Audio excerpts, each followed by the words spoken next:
Queridos, hoje é um dia que eu reputo como não especial, mas especialíssimo, e é um dia memorável, né? Onde nós trazemos à memória alguma coisa que para nós é importante, que está em algum momento do passado, mas que ele é significativo para nós hoje, por isso ele nos vem à memória, né? Eu gostaria que nós pudéssemos, você talvez não vá memorizar isso, mas você pode guardar a lógica que eu estou propondo aqui, que a gente vai poder olhar nesses textos e ver que o que Jesus faz, ao invés de ser como na Páscoa, era um cordeiro do rebanho que dava a vida, que deu a vida pelos filhos primogênitos, nós temos em Jesus o filho primogênito que dá a vida pelas ovelhas do seu rebanho. É uma lógica invertida o que Jesus faz, colocando dessa forma. Ele também é colocado como Cordeiro de Deus, mas quando nós olhamos a filiação de Jesus em relação ao Pai, nós vemos que quando a Páscoa foi instituída, nós vamos ler sobre isso, um cordeiro foi tirado do rebanho para que os filhos primogênitos pudessem ter a vida através do sangue desse cordeiro.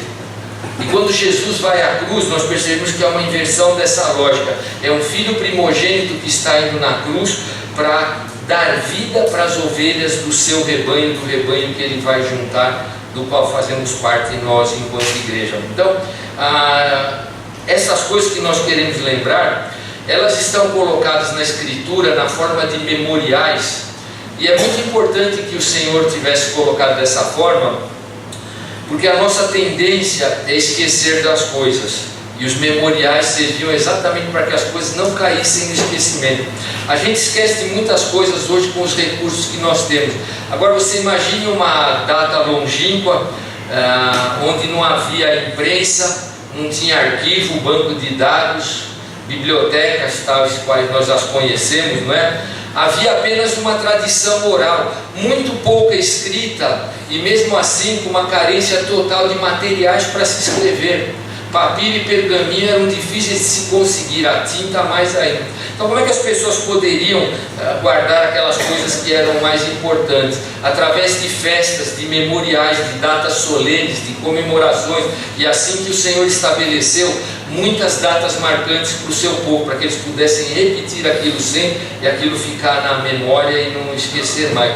E a Páscoa, tal qual nós a chamamos, ela nos remete a isso, a uma data memorável, um memorial que foi estabelecido por Deus, para que nós pudéssemos lembrar de algumas coisas, né? E eu quero falar um pouco da Páscoa com vocês, queridos, mas inicialmente, eu já vou te adiantar, eu vou usar a tradução NVT, eu vou ler bastante, porque eu quero passar o que está escrito na Escritura, vou comentar algumas coisas, mas quando eu ler, se você não tiver uma tradução igual, você ouve, eu vou procurar ler bem, sem tropeçar e gaguejar, e você pega o espírito da coisa para que a gente faça.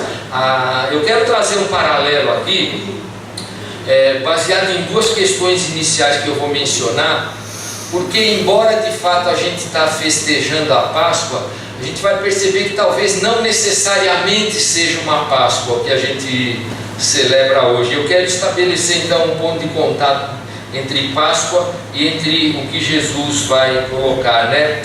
A primeira coisa para a gente pensar e começar a refletir a respeito é que nós não celebramos Páscoa conforme ela foi estabelecida.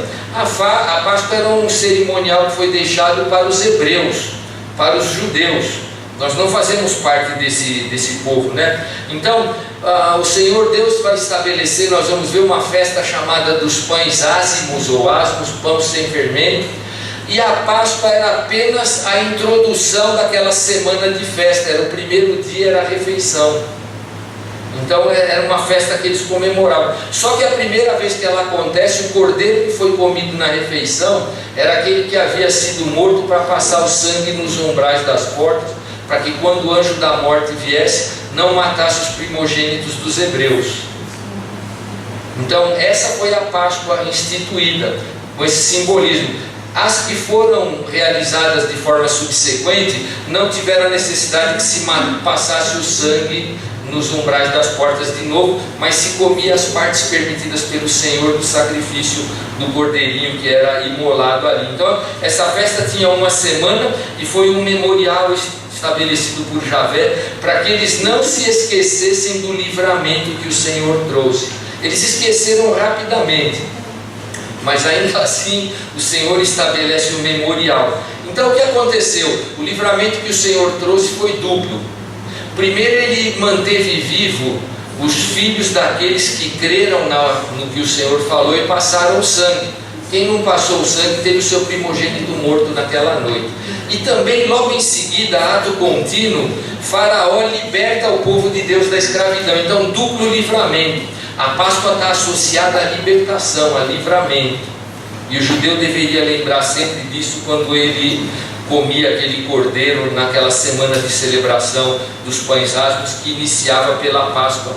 Quando eu falei, então lembrança da Páscoa sempre deve ser de libertação, de resgate, de tornar livre alguém que estava preso. Essa era a Páscoa dos judeus. Agora, o que acontece quando chega Jesus? Ele ressignifica a Páscoa, ele altera o que acontecia usualmente na Páscoa, e ele estabelece um novo memorial, mas baseado numa nova aliança.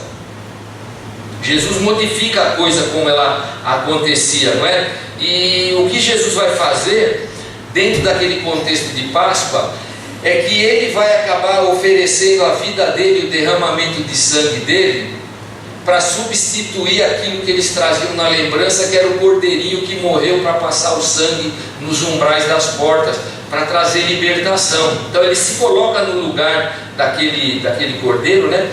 Só que a gente vai ver, e a gente entende pela Escritura, o sacrifício de Jesus muito mais amplo, muito mais significativo, totalmente diferente. Naquela noite, o que aconteceu? A ovelha que foi morta e cujo sangue foi passado dos batentes, ela trouxe livramento do anjo da morte que passou aquela noite.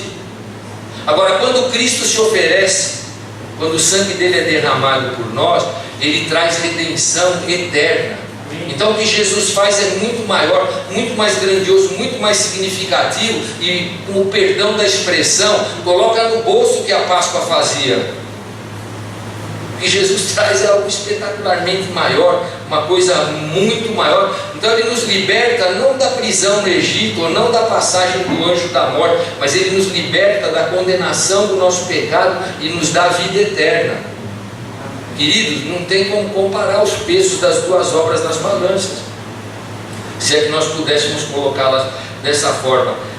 Então essas coisas Jesus traz de forma eterna, que até então para os hebreus representava um livramento temporal e parcial que havia acontecido, né? Então o que Jesus faz? De forma muito sábia, intencional, ele insere a si mesmo dentro de um contexto de Páscoa e traz alguma coisa, como eu disse, muito maior, grandiosa, muito mais espetacular. Ele toma o lugar da Páscoa, ele toma o lugar daquele memorial e entre outras coisas, o que ele faz?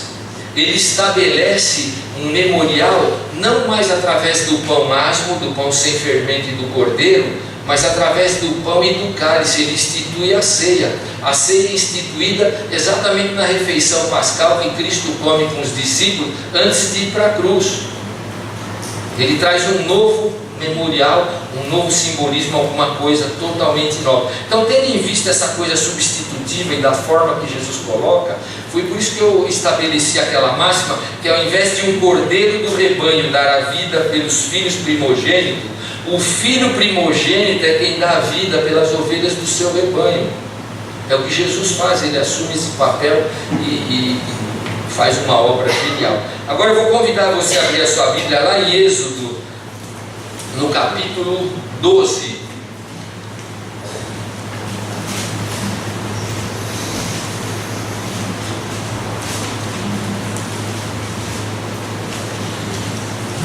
Nós vamos ler alguns versos, eu vou lendo aí, você, como eu disse, pode me ouvir ou tentar acompanhar se você tem uma versão diferente. Nós vamos ler alguns textos para saber exatamente o que estava envolvido com a Páscoa quando ela foi estabelecida. O povo de Deus está no Egito, está escravo de Faraó, está trabalhando jornada de 20 horas por dia, levando chibata nas costas.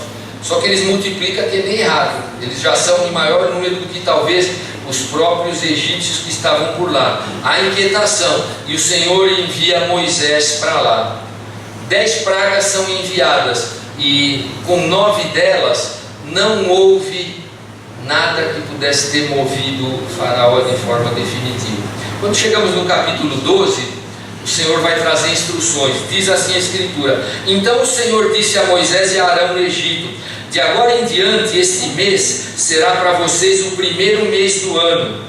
Anunciem a toda a comunidade de Israel que no 10º dia deste mês cada família escolherá um cordeiro ou um cabrito para fazer um sacrifício de animal para cada casa. A família que for pequena demais para comer um animal inteiro deverá compartilhá-lo com outra família da vizinhança. O animal será dividido de acordo com o número de pessoas e a quantidade que cada um puder comer. Eu não gostaria de precisar repartir esse cordeiro com o Nazarote. Conforme a quantidade que cada um pode comer, aí Nasa, eu vi que eu ia sair no prejuízo. Mas segue o texto: o animal escolhido deverá ser um cordeiro ou um cabrito de 1 ano sem defeito algum.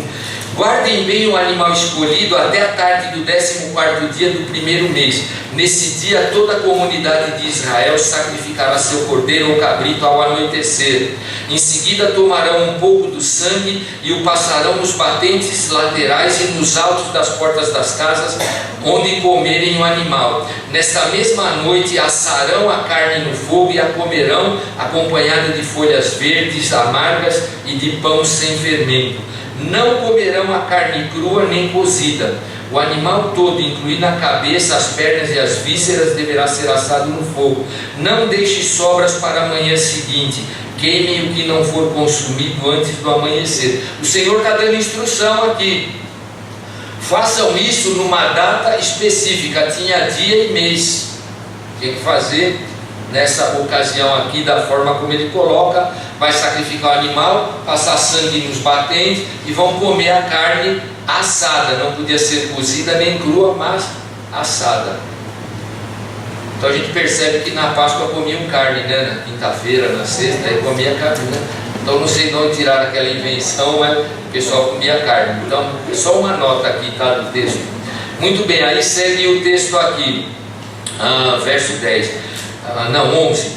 Estas são as instruções para quando fizerem a refeição. Estejam vestidos para a viagem, de sandália nos pés e cajado na mão. Façam a refeição apressadamente, pois é a Páscoa do Senhor. Então percebam, a Páscoa está inserida dentro de uma festa maior, chamada Festa dos Pães Ázimos, e era o rito inicial, era o jantar, a refeição familiar feita comendo aquele cordeiro que só na primeira vez cedeu o sangue para passar nos umbrais. Depois disso não foi repetido. Eles comiam o cordeiro, mas não passavam o sangue nos umbrais, mas não havia necessidade. Muito bem, essa é a Páscoa do Senhor. Nessa noite passarei pela terra do Egito e matarei todos os filhos mais velhos e todos os primogênitos machos dentre os animais da terra e do Egito. Executarei juízo sobre todos os deuses do Egito, pois eu sou o Senhor. Mas o sangue nos batentes das portas servirá de sinal e marcará a casa onde vocês estão. Quando eu vir o sangue, passarei por sobre aquela casa, e quando eu ferir a terra do Egito, a praga da morte não os tocará. Queridos, a palavra Páscoa vem de uma palavra hebraica que se pronuncia Pesach, que significa o que você viu nesse verso aqui, quando o Senhor diz que Ele marcará aquela casa e tal, e Ele passará por sobre. Então Páscoa quer dizer passar por sobre. É isso que significa a palavra Pesach. O Senhor passou por cima, Ele livrou as casas que tinham o sangue pintado nos batentes. Isso é Páscoa, é a passagem por cima. Talvez no Nordeste passou por riba, como o pessoal fala por lá. Então, o anjo do Senhor passou por sobre a porta na casa dos hebreus, porque ele viu o sangue que lá estava. Muito bem. Verso 14. Este será um dia a ser recordado, olha o memorial. Todo ano, de geração em geração vocês o celebrarão como festa especial para o Senhor. Essa é uma lei permanente. Durante 7 dias comerão pão sem fermento. No primeiro dia da festa, que era essa festa do pão sem fermento ou pão ázimo, no primeiro dia da festa removerão das casas qualquer mínima quantidade de fermento. Quem comer pão com fermento durante algum dos 7 dias da festa será eliminado do meio de Israel. Para este contexto, e conforme Levítico, o fermento simbolizava a contaminação. O que o Senhor está falando simbolicamente para Israel? Nesses 7 dias vocês precisam se consagrar. Separa tudo aquilo que possa ligar à contaminação. Pão sem fermento, pão sem levedura, pão sem aquilo que azeda, que contamina, é o que o Senhor está dizendo, e haveria punição para quem não atendesse ao que o Senhor determinou. No primeiro dia e no 7º dia da festa, todo o povo celebrará um dia oficial de reunião sagrada. Não será permitido nenhum tipo de trabalho nestas datas, exceto o preparo da comida. Celebrem as festas dos pães sem fermento, pois ela os lembrará de que eu tirei suas multidões da terra do Egito exatamente nesse dia. A festa será uma lei permanente para vocês. Celebrem-na nesse dia de geração em geração. O pão que comerem será preparado sem fermento, desde a tarde do 14º dia do primeiro mês até a tarde do 21º dia do mesmo mês. Durante os 7 dias não deverá haver qualquer mínima quantidade de fermento em suas casas. Quem comer algo preparado com fermento durante a semana será eliminado do meio de Israel. Estas regras se aplicam tanto ao estrangeiro como aos que vivem entre vocês, como aos israelitas de nascimento. Durante estes dias não comam coisa alguma preparada com fermento. Onde quer que morarem, comam apenas pão sem fermento. Em seguida Moisés mandou chamar todos os líderes de Israel e disse: vão, escolham um cordeiro ou cabrito para cada família e sacrifiquem um animal para a Páscoa. Deixem o sangue correr para uma vasilha, tome um feixe de ramo de isopo, pegaria lá um pincelzinho feito de folhas dessa planta, isopo, né? E passem o sangue nos batentes laterais e no alto da porta das casas. Ninguém saia de casa até o amanhecer, pois o Senhor passará pela terra para ferir mortalmente os egípcios. Mas quando ele vir o sangue nas laterais e no alto da porta, passará por sobre aquela casa. Não permitirá que o anjo da morte entre em suas casas para matar vocês. Lembre-se de que estas instruções são uma lei que vocês e seus descendentes deverão cumprir para sempre. Quando entrarem na terra que o Senhor prometeu lhes dar, continuarão a realizar esta cerimônia.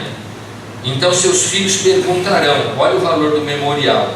Os filhos vão perguntar: o que significa esta cerimônia? E vocês responderão: é o sacrifício da Páscoa para o Senhor, pois ele passou por sobre, aqui está a palavra Pesach, Páscoa, ele passou por sobre as casas dos israelitas no Egito, e embora tenha abatido os egípcios, poupou nossas famílias. Então todos os que ali estavam se prostraram e adoraram. Olha que maravilha o Senhor colocando. Percebe, quando eu falei que não é necessariamente uma Páscoa que a gente celebra, nós não fazemos nenhuma destas coisas.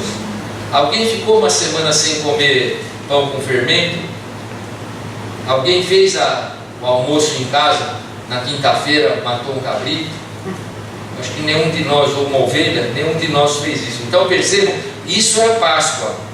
Por isso eu disse que Jesus ressignificou, ele refez de uma outra forma, uma outra festa. A Bíblia chama de Páscoa, chama Jesus do Cordeiro Pascal, mas não era exatamente a Páscoa judaica como nós aí podemos conhecer na Escritura. Vamos mais um pouquinho aí, queridos. Deixa eu ver até onde eu preciso ir para depois amarrar com as coisas que a gente quer falar. Mais um pouquinho aí. Assim o povo de Israel fez conforme o Senhor havia ordenado por meio de Moisés e Arão. À meia-noite o Senhor feriu mortalmente todos os filhos mais velhos da terra do Egito, desde o filho mais velho de Faraó, sentado em seu trono, até o filho mais velho do prisioneiro no calabouço. Até mesmo os primeiros machos dentre os animais foram mortos. Faraó e todos os seus oficiais e todo o povo egípcio acordaram durante a noite e ouviu-se um grande lamento em toda a terra do Egito. Não houve uma só casa onde não morresse alguém. Queridos, com todo respeito, mas eu vou falar a frase dessa forma: o Senhor bagunçou a coisa. O Senhor bagunçou. Eu posso tentar imaginar o que aconteceu nessa noite. Alguns filmes retratam bem, você ouvia choro, grito, desespero, pânico em todo o Egito naquela ocasião. Não foi fácil. Não foi fácil. Agora olha o que acontece. No meio da noite o faraó mandou chamar Moisés e Arão. Saiam daqui, ordenou ele. E o sair aí vem da palavra êxodo, de saída. Saiam daqui, ordenou ele.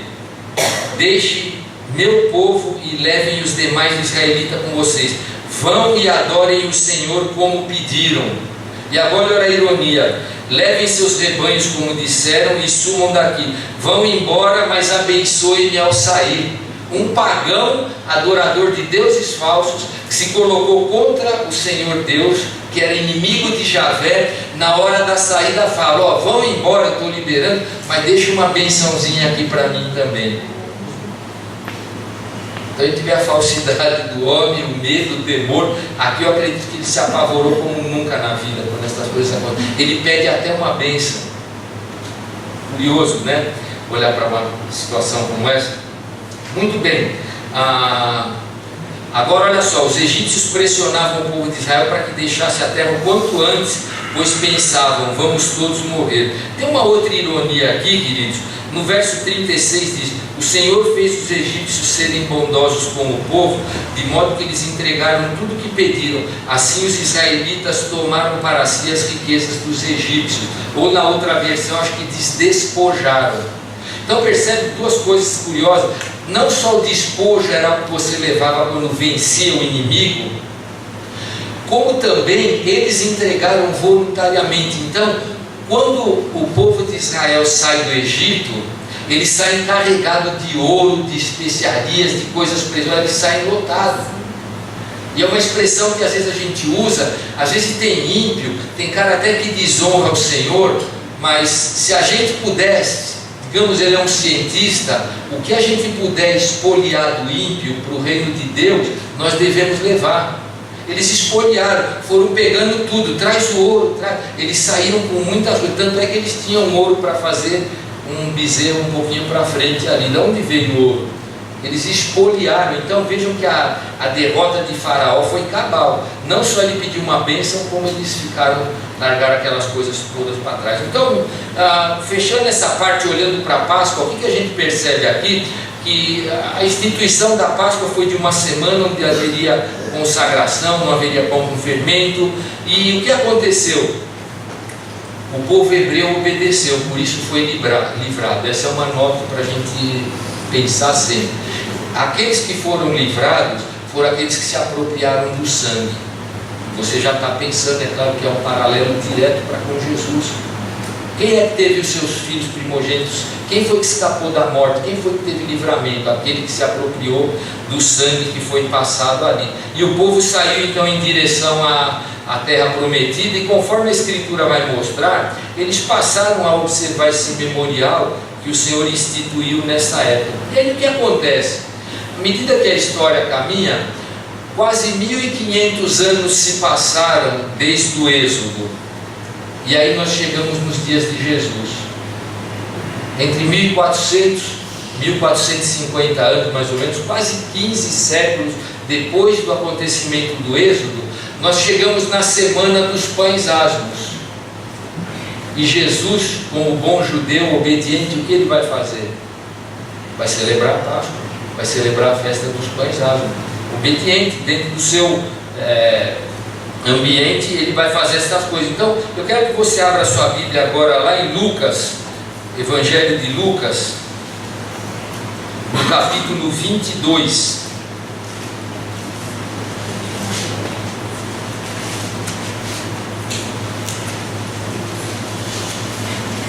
Nós temos, queridos, nos 4 evangelhos, relatos complementares, que se completam, que nos trazem um quadro. Eu não vou fazer uma varredura aqui do que os 4 evangelhos falam a respeito dos acontecimentos da vida, da morte e da crucificação e ressurreição de Jesus. Mas eu vou tratar aqui do texto de Lucas, que ele tem um pouquinho mais de detalhes para o nosso objetivo. Lucas capítulo 22, Eu vou ler inicialmente versos 7 e 8. Nós estamos na quinta-feira da semana dos pães asmos. Foi quando caiu. A festa não era feita no sábado de aleluia, sexta-feira santa, domingo de Páscoa. Isso nós adaptamos. Vocês lembram que nós acabamos de ler em Êxodo? Tinha que ser no 15º dia do metal, caísse onde caísse.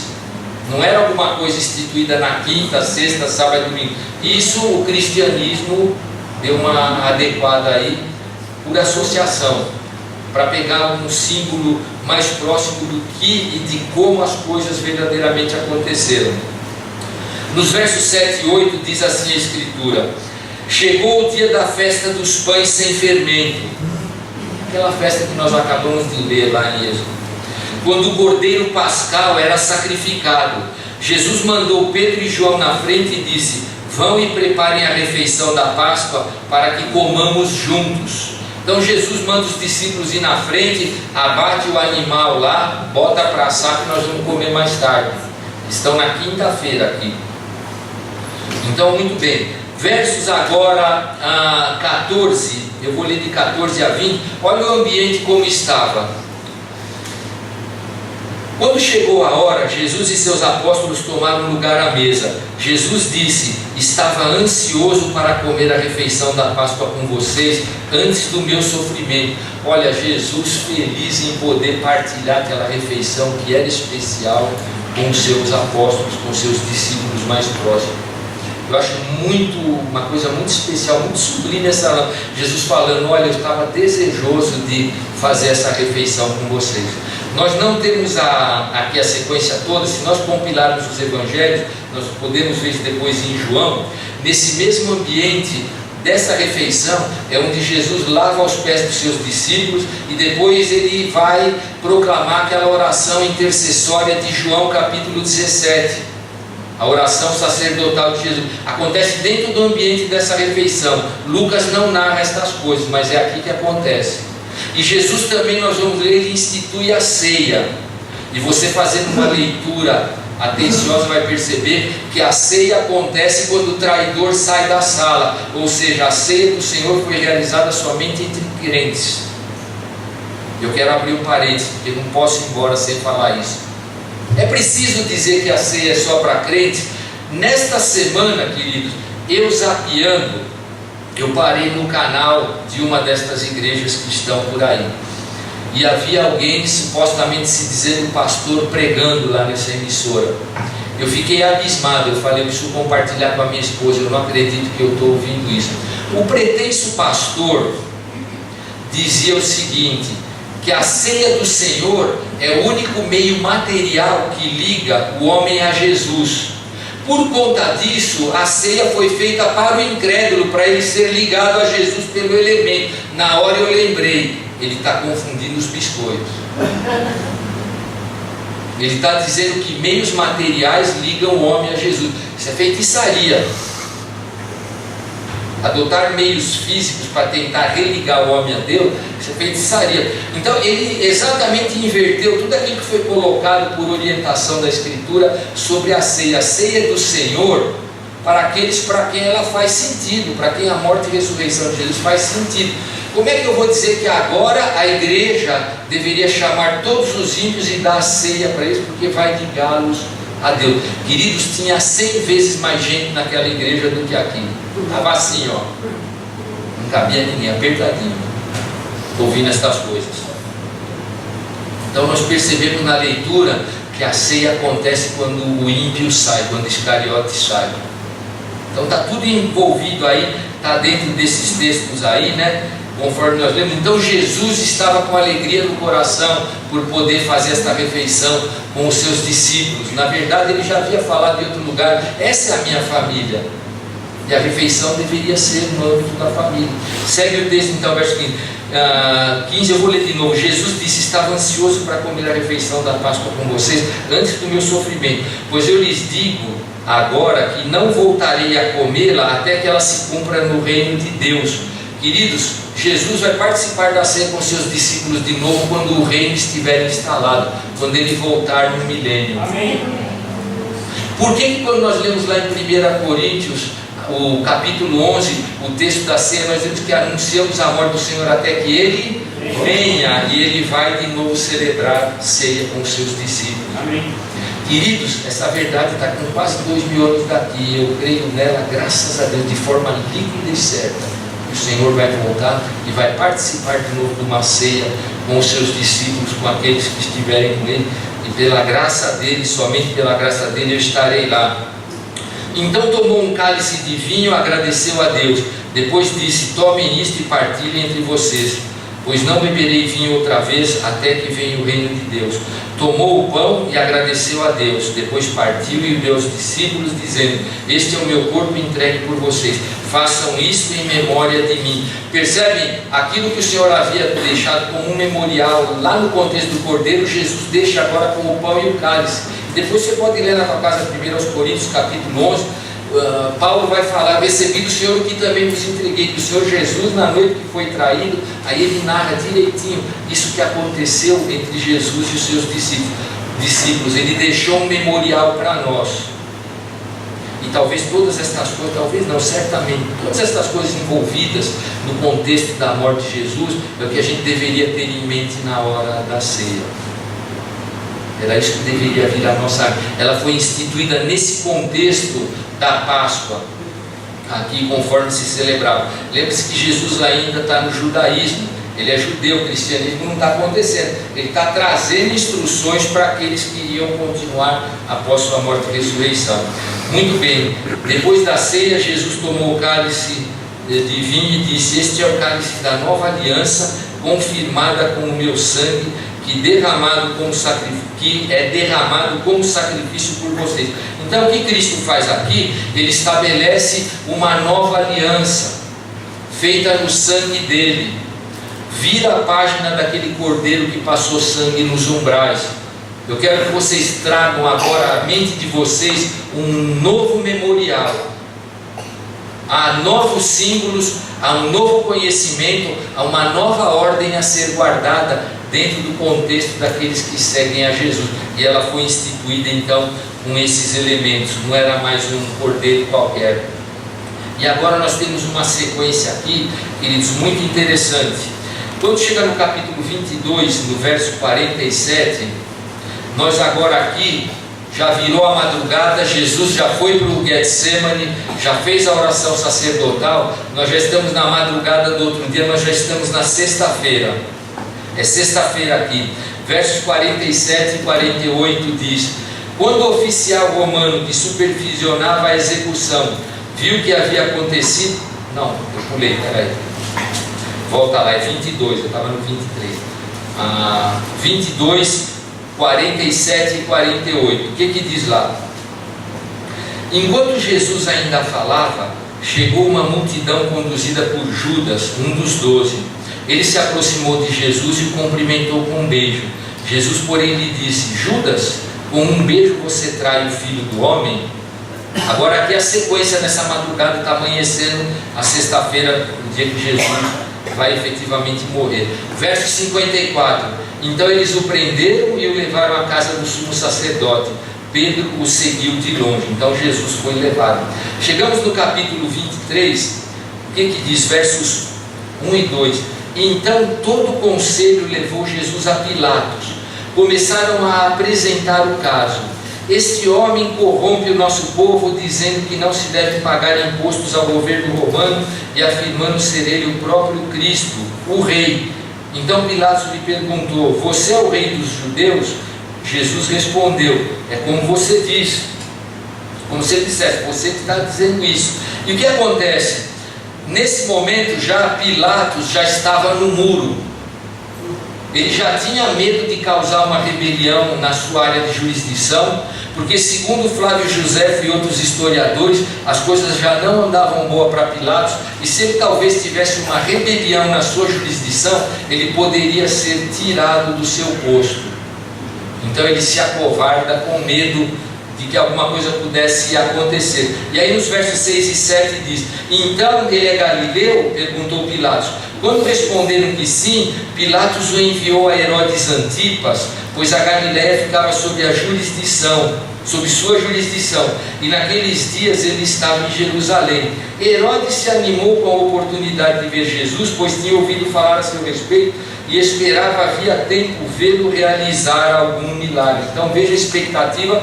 Pilatos falou: isso não é comigo, manda lá para outro ver isso aí, manda para que ele seja avaliado aí por Herodes Antipas. E aí no verso 11, olha o que Herodes faz.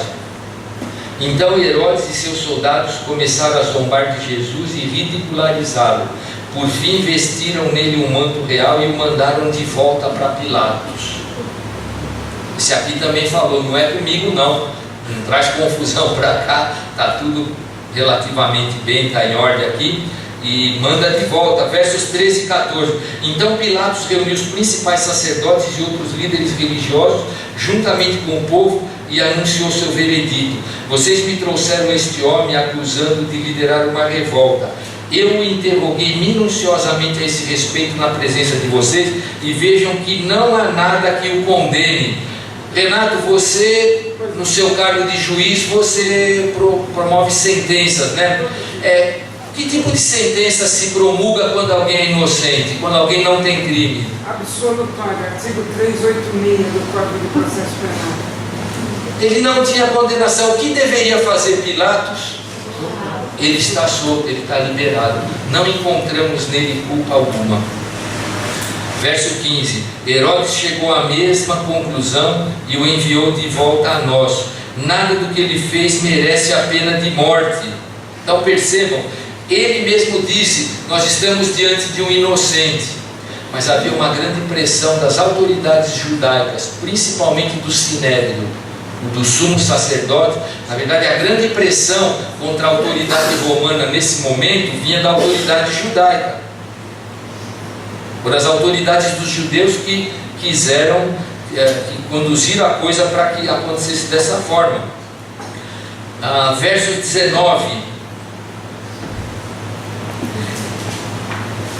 18, desculpem. Um grande clamor se levantou da multidão, e a uma só voz gritavam: mate-o, solte-nos Barrabás. Esse Barrabás estava preso por ter participado de uma revolta em Jerusalém contra o governo e ter cometido assassinato. Então olha a diferença do peso dos dois réus, colocando entre aspas, que lá estavam. Um assassino que conturbava o governo e um homem já decretado inocente pela autoridade. Estas coisas assim aconteceram. Pilatos discutiu com eles, pois desejava soltar Jesus. Eles, porém, continuaram gritando: crucifique-o, crucifique-o. Pela terceira vez ele perguntou: por quê? Que crime ele cometeu? Não encontrei motivo para condená-lo à morte. Portanto, ordenarei que seja açoitado e solto. A multidão gritava cada vez mais alto, exigindo que Jesus fosse crucificado, e seu clamor prevaleceu. Então Pilatos condenou Jesus à morte conforme exigiram. A pedido deles, libertou Barrabás, o homem preso por revolta e assassinato. Depois entregou-lhes Jesus para fazerem com ele o que quisessem. Assim foi o julgamento de Jesus. Isso acontece na sexta-feira, ao longo da sexta-feira. Vai para lá, volta para cá. Os filmes mostram bem aquele monte de gente atrás, o sumo sacerdote, um chapéuzão bacana que ele usava assim, era um chapéu tipo de cozinheiro, só que, sei lá, em dia de carnaval, toda paramentado, aquelas coisas, e ele indo atrás, e eles pedindo ali a morte de Jesus, impressionando dessa forma. E Pilatos se rende à pressão dessas autoridades aí. Agora eu vou ler os versos 32 e 33. Dois outros homens, ambos criminosos, foram levados com ele a fim de também serem executados. Quando chegaram ao lugar chamado Caveira, o pregaram na cruz.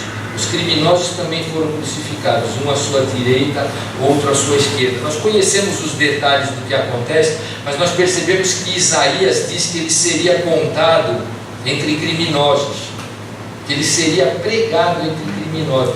E acontece exatamente o que Isaías falou, que eu li no início, capítulo 52, a partir do verso 13 até o capítulo 53. Tudo está acontecendo exatamente conforme já havia sido profetizado pelo Senhor. Percebam que é algo assim maravilhoso.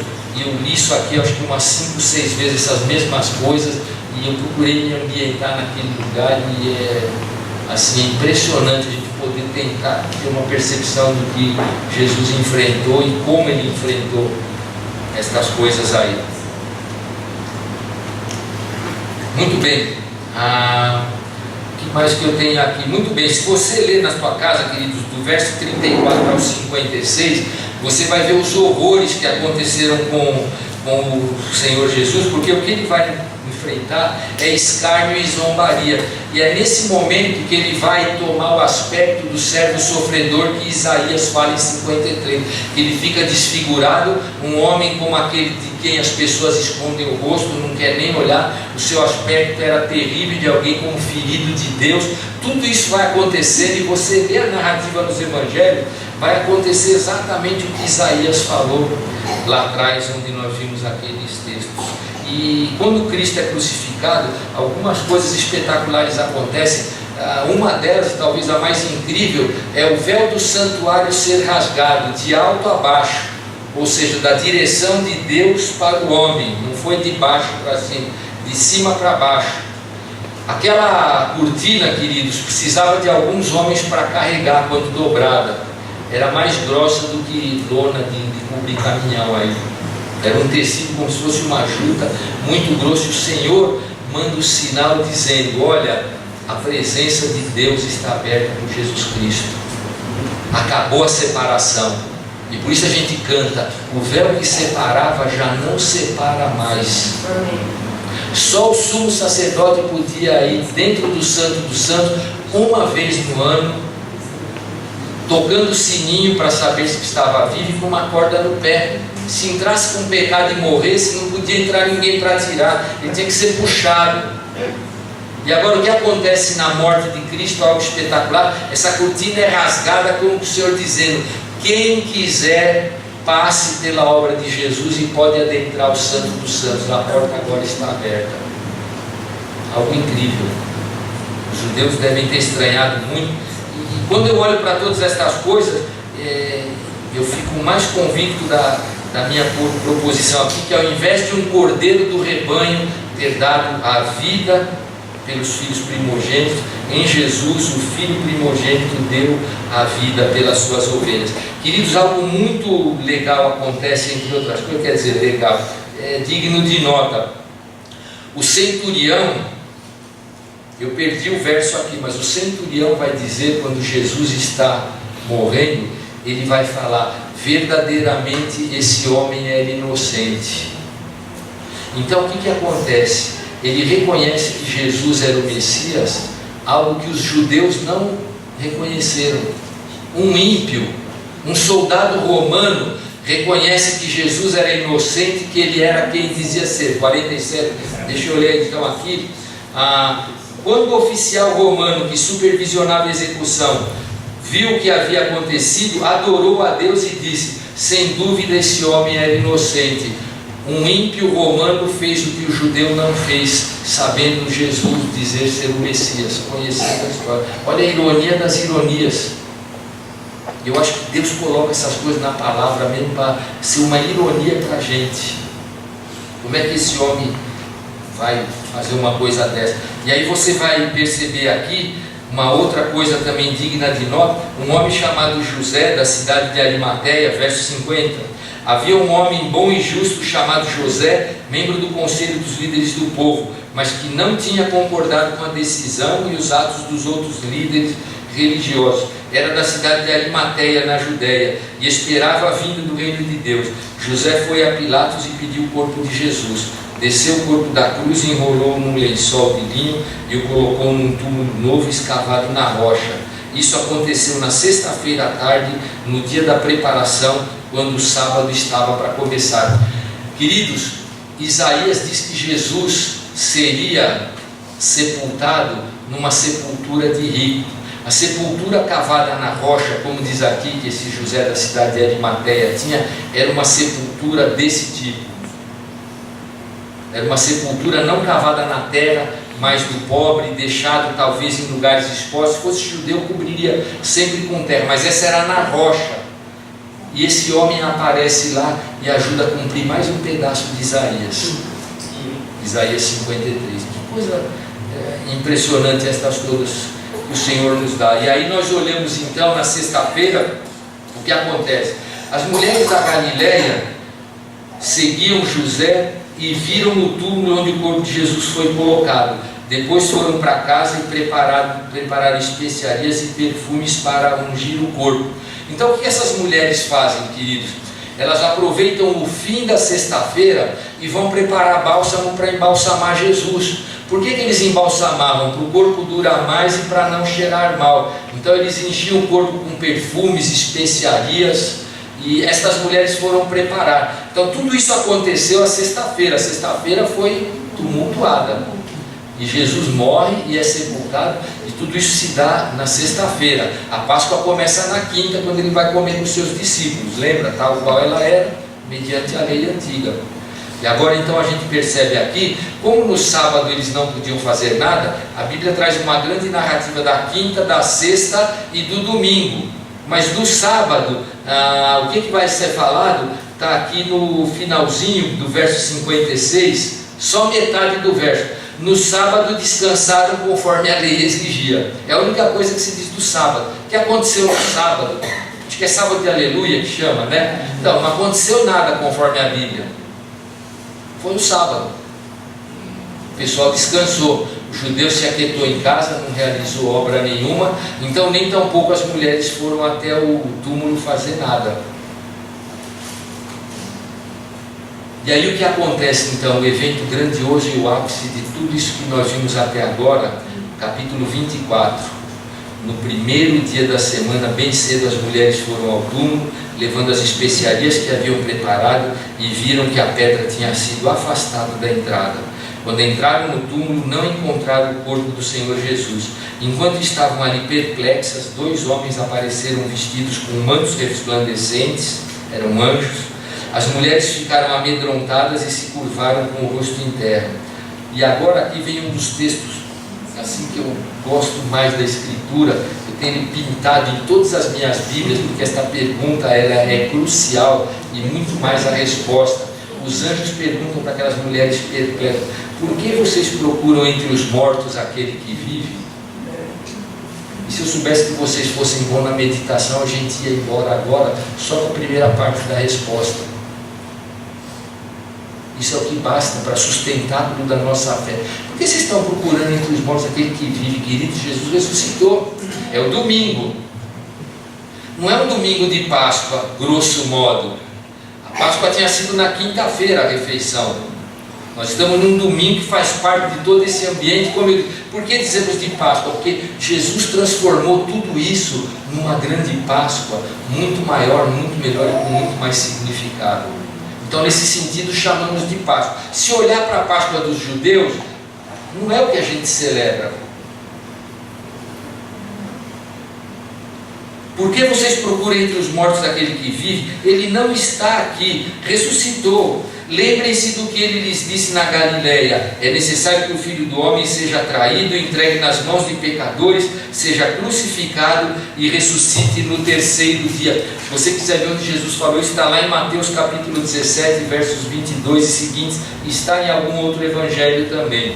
Mas Jesus falou isso num dado momento aos seus discípulos: importa que o Filho do Homem vá a Jerusalém, que ele seja entregue aos homens, seja morto, crucificado e ressuscite ao terceiro dia. E o anjo falou: vocês não lembram o que ele falou quando ainda estava com vocês?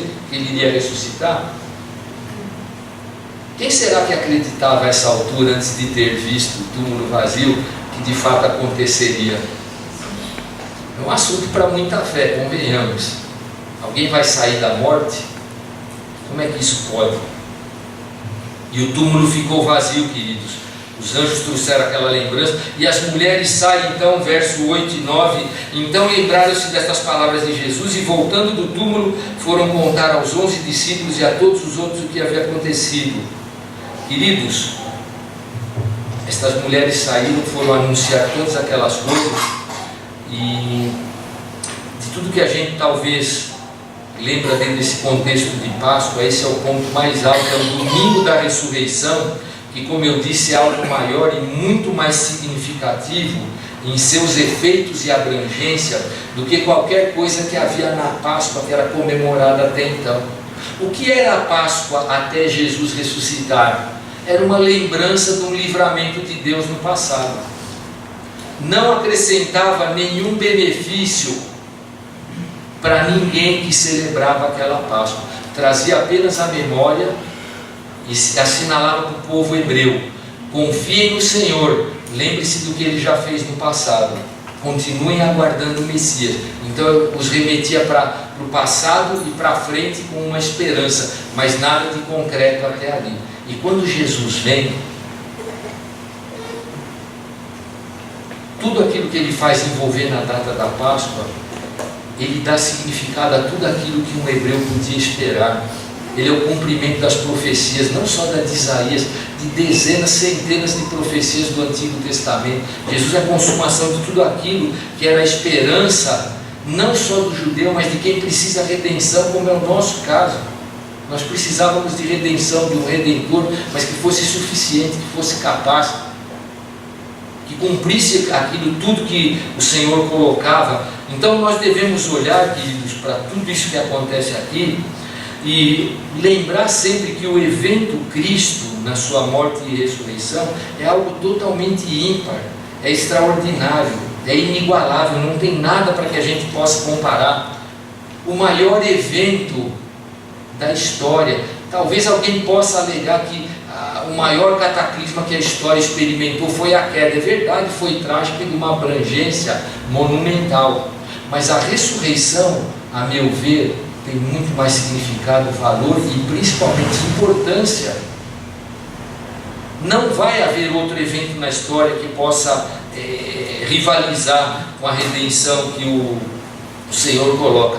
O que Jesus fez e realizou com a sua morte e ressurreição é o único modo aceitável por Deus pelo qual o homem pecador pode ter redenção. E não só isso, ainda recebe a vida eterna. O Senhor Deus poderia, pensando hipoteticamente, graças a Deus isso não acontece, falar: olha, ô Pedro, eu estou perdoando você dos seus pecados e da condenação eterna, então quando você morrer acabou, você descansa. Olha, não seria de tudo de se jogar fora, mas ainda assim nós estaríamos perguntando: qual é o sentido da vida então acabar dessa forma? Então a vida só faz sentido se a gente tiver a continuidade. Nós fomos feitos à imagem e semelhança de Deus para desfrutar de comunhão com Deus. O pecado está separando, mas a esperança que nós temos é eterna por conta disso. E é tudo isso que está colocado dentro dessa Páscoa que Jesus realiza ali de forma inigualável. Como eu disse, ela é incomparável em seus feitos e na sua extensão. Nos feitos, porque nós temos um morto que ressuscita; na sua extensão, porque ela pode dar vida eterna para todo aquele que recebe Jesus como seu Salvador. Olha a extensão: zilhões de pessoas pela graça de Deus. Cristo venceu a morte, queridos, num domingo, numa manhã de domingo, quando aquelas mulheres chegam lá, e a gente lembra uma frase que Isaías fala, que é muito importante na profecia que nós lemos. Ele, falando a respeito do Messias, ele diz: o castigo que nos traz a paz estava sobre ele. Foi isso que Jesus fez naquela cruz. Ele sofreu o castigo que era meu e teu, e por isso nós podemos ser redimidos. Então aquele sangue trouxe um preparo lá na antiga Páscoa, trouxe uma redenção, trouxe um livramento para uma situação específica que acabou ali mesmo, e ficou um memorial de como Deus foi bom e foi libertador. Mas, queridos, no derramamento do sangue de Cristo, quando Cristo morre e depois ressuscita, nós vemos uma libertação eterna. Nós vemos um livramento total, integral de toda a nossa pecaminosidade. Então, o que eu queria que você pudesse levar no teu coração, mesmo embora você talvez já tenha isso, é poder encher o teu coração de tudo isso que Jesus fez nesse evento e ficar feliz com isso. Isso é para trazer alegria para o nosso coração, querido. E eu fico pensando às vezes aí, talvez, será que alguma coisa hoje está tirando a paz do teu coração, está roubando a paz do teu coração? Será que alguma coisa está perturbando o teu sono? Pode ser que a gente esteja com uma preocupação, né? O que poderia, queridos, nos dar maior esperança, alegria, expectativa positiva do que o Cristo ressurreto? O que será que poderia afastar essa grande realidade de falar, não, eu hoje vou ficar triste, eu vou entrar em depressão, com todo respeito, eu estou chateado porque perdi meu emprego, eu estou chateado porque estou num contexto de perda. Eu sei que essas coisas incomodam, mas será que alguma coisa conseguiria de fato tirar do nosso coração a alegria por tudo isso, se a gente se apropriar dela? Porque é o que o Senhor quer fazer no nosso coração. Queridos, o memorial é para isso, é para trazer ao nosso coração de forma vívida estas coisas. Por isso eu quis ler muitas delas, para a gente lembrar que a gente está celebrando não um cordeiro que foi tomado de um rebanho para marcar com sangue uma porta, mas para lembrar um filho unigênito que veio nos livrar e nos tomar para si como rebanho. Por isso João falou, eis o Cordeiro de Deus que tira o pecado do mundo. E eu queria muito que você fizesse um esforço, caso você está dentro desse contexto. Não deixa a tristeza ficar no teu coração. Nós temos um túmulo vazio na história registrado para dar esperança eterna para nós. Nós temos esse túmulo vazio. Eu quero convidar você a voltar lá para Êxodo no capítulo 12.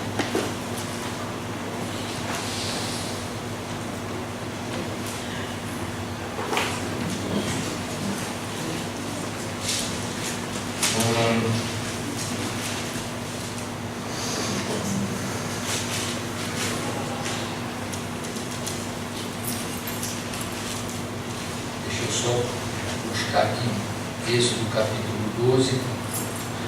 Poxa, essa Bíblia. Eu tenho as coisas marcadas na minha Bíblia, eu acho mais fácil, eu fui usar uma toda branca. Eu quero ler só com vocês um pedacinho de um verso aqui.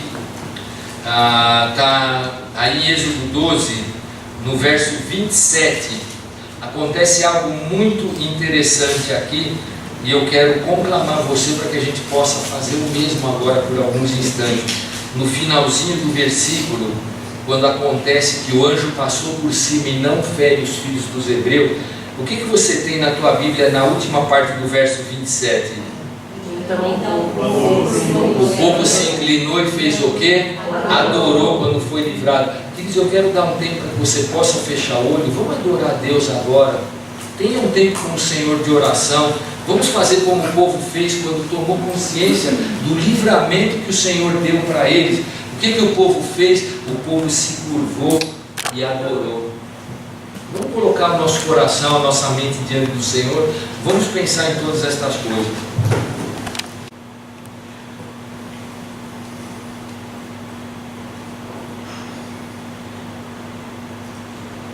Deus querido, nós queremos agora adorar o Senhor no nosso coração. Somente o Senhor é digno de receber adoração, louvor, honra e glória. A nossa adoração por Jesus Cristo, nosso Salvador. Como a Tua palavra diz, Senhor, o sacrifício dele o qualificou como único e suficiente Salvador. Desta forma, todo aquele que o recebe como seu Senhor e Salvador tem a remissão dos seus pecados, tem o livramento da condenação eterna que o pecado traz e recebe a vida eterna do Senhor. Nós nos alegramos com isso, Senhor. Eu quero pedir que Tu possas tirar qualquer vestígio de tristeza de qualquer coração, Senhor, que esteja aqui nos alegrando com esta mensagem tão maravilhosa, tão sublime, tão espetacular e única. E caso haja alguém aqui entre nós que ainda não entregou sua vida a Jesus, que ainda não tem Jesus como seu Senhor e Salvador, a Bíblia diz que nós podemos recebê-lo para que Ele seja o nosso Salvador na hora. Basta que nós nos reconheçamos como pecador, que nós peçamos perdão a Deus e peçamos para que Jesus venha ser o nosso Salvador, para que Ele perdoe os nossos pecados, que Ele nos purifique. A Bíblia diz que em agindo assim, imediatamente após essa oração de entrega, o Senhor se torna o nosso Salvador e nos dá todos os benefícios que a morte e ressurreição dele dele conquistou para nós.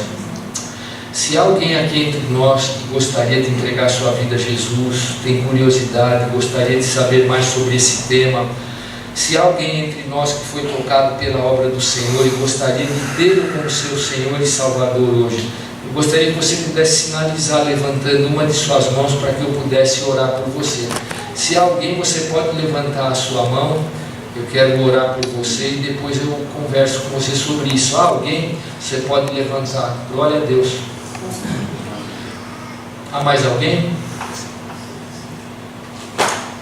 Nosso Deus, nós estamos adorando ao Senhor agora aqui em oração, porque Jesus fez exatamente aquilo que é impossível para qualquer homem.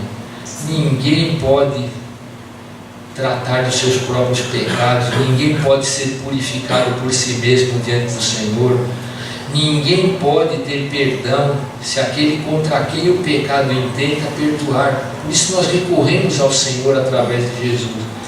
E quando nós olhamos para aquela última Páscoa e tudo aquilo que Jesus fez, nosso coração se alegra, Pai. E nós podemos voltar para casa agora com uma alegria indescritível que só encontramos no Senhor Jesus.